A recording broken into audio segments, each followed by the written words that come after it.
এবার আপনারা নায়িকার পরিচয় এবং আমি আপনাদের হয়ে নায়িকাকে বলবো একটি ওনার প্রিয় সংলাপ আপনাদেরকে শোনানোর জন্য। ধন্যবাদ সবাই। লাইলি লাইলি সবাইকে আসসালামু আলাইকুম। কেমন আছেন আপনারা সবাই? ভালো আছি। আলহামদুলিল্লাহ আমরাও খুব ভালো আছি। ভাই তো সর্বপ্রথম আমি আমার পরিচয় দিচ্ছি। কমিনেছো তো টিকিট কাটছে মাটি, বাংলার মাটি। আমার নাম হলো আমার গ্রামের বাড়ি হলো বরিশাল জেলায়। মিডিয়াতে আমি নবাগত, নতুন এসেছি। একটি মাত্র ছবিতে কাজ করেছি। আমার ছবির নাম হলো মাস্তান। সবাই আপনারা আমার ছবিটা দেখবেন আর আমার জন্য দোয়া করবেন যেন আমি আপনাদের ভালো পারফরমেন্স উপহার দিতে পারি। ঠিক আছে। আসলে এখন আমি যে ডায়লগটি বলবো আপনাদের সবার পরিচিত একটা ডায়লগ। রেদের মেয়ে ছবি অবশ্যই দেখেছেন আপনারা, দেখেননি?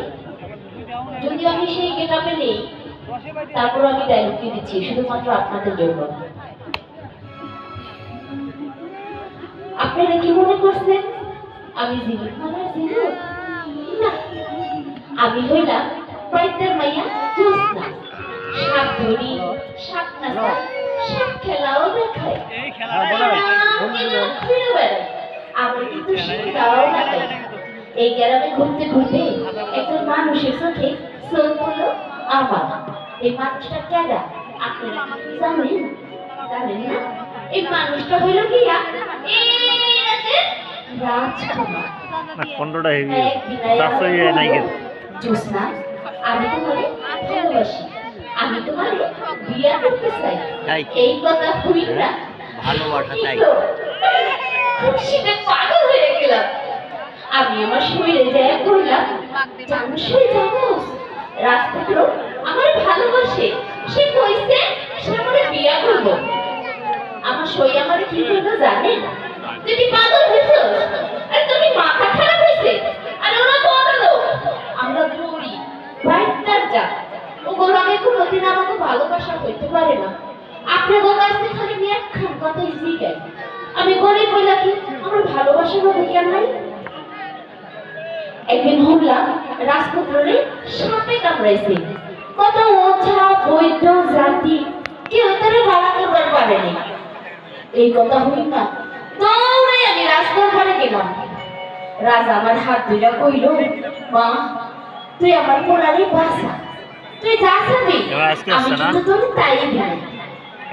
এই কথা হই না জীবন মরণ হাতে লইয়া মরণ পেট বাঁচাইয়া রাজপুত্ররে ভাড়া করলাম। রাজা আমারে কয়, কি চাও তুমি আমার কাছে? আমি রাজারে কইলাম, হুজুর আমি টাকা পয়সা চাই না, আমি সোনা দানাও চাই না, আমি শুধু রাজপুত্র চাই। এই কথা হল না রাজা আমার হাতে ধাক্কা দিয়া রাজা আমার হাওয়া দিয়ে কইল,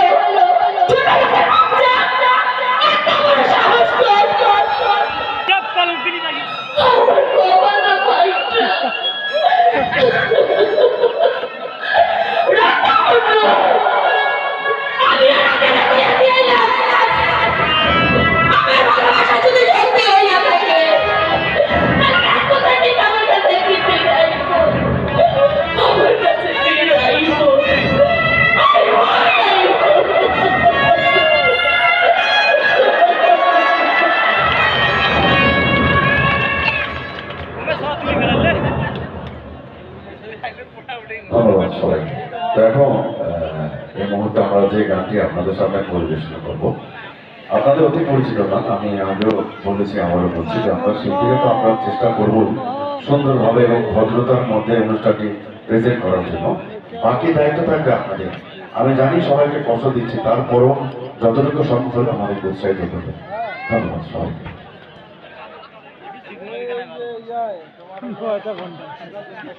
ওটা ঠিক আছে, ওটা ঠিক আছে, দেখা দিবে।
আমি এমন করিয়া